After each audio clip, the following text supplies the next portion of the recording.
dollars to support that building. Okay. One of the things I also put out, or saw that had been put out there, was an email that stated that immediately after the election that the city would be passing on a tax increase to you to pay for this. But you've prepared the 2010 draft budget. Do you have a tax increase in there? No, sir, we haven't had a tax increase in 7 years, and the year before that was a tax decrease. Okay, and did you or have I or any members of the council mentioned a tax increase or wanting to add a tax increase? No, sir. Okay, and then also have we ever discussed adding any projects to the budget that would cause you to have a tax increase? No, sir. Okay, and so certainly there was some anger that was built up over that, very justifiable, and so I want to make sure you knew that, but I also should follow that up by saying that there is a tax increase coming your way, but it's not coming from us. The Gwinnett County Commissioners are right now planning on voting a tax increase for you of 22%. Now, originally, they were going to pass along a 30+% tax increase, and there was some discussion of that, a lot of anger about that, and that was tabled.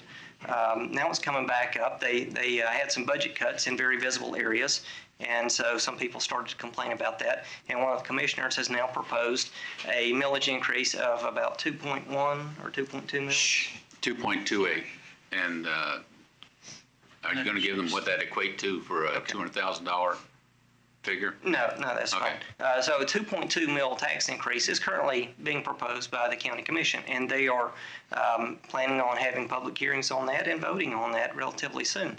Now, if that were applied to our city millage rate overall is about 3.8 mils. So a 2.2 mil increase would be about a 55% increase in your city taxes. We're not increasing them at all, but that's something that's going to be passed on to you by the county.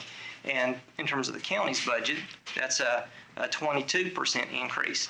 Now, that 22% increase actually has a double effect because the county didn't put that out in their original bills. They did not file their millage rate. They asked a judge to set it for them. And so when he set it for them, he set it at the same rate as last year. He didn't want to be the one raising their taxes. The effect of that is that they're going to come back, if this passes, and ask for a subsequent bill to be sent out in March that will be for the remainder of that 22%. Well, actually, the 22% itself would come to you as a bill in March. Now, that will be compounded by the regular millage rate that they'll set again later that year, which will also contain that 22%. So the effect is you're going to have a 44% increase in your county taxes next year. So if you were upset about hearing that the city is raising your millage rate, which we are not going to do, you might want to let the county commissioners know you're not too happy about them increasing your tax rate by 22% and in effect 44% of the county portion of your tax for next year. And we'll follow that up with one caveat. Since they had the judge issue the tax order for them, they sent a letter to all the mayors asking if we would sign a consent order saying that it's okay that they raise their millage rate by this 22% amount, which I have decided there's no way I'm signing that. If they want to set their own millage rate, they have the authority to do that, but I certainly don't support that. So just be aware that that is out there. Feel free to get involved in that discussion and then let the county know if you're in favor of that tax increase or not. That concludes my report. Next is our city clerk's report. Thank you, Mayor.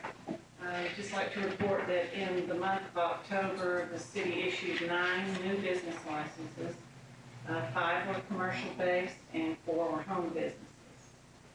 One of the businesses was Next Air LLC that came before the council in the previous months to get a special use permit for some gas tanks. They did open their business last month at 810 Brockton Road. Also, we had Sugar Hill Jazzercise open on 4600 Nelson Brockton Boulevard, another dance and recreational type fitness business located here. City Hall will be closed for Veterans Day, November 11th, this coming Wednesday, and also for Thanksgiving will be closed the 26th and 27th. So if you have a gas emergency, you can always call the phone lines and the answering service will forward it to the person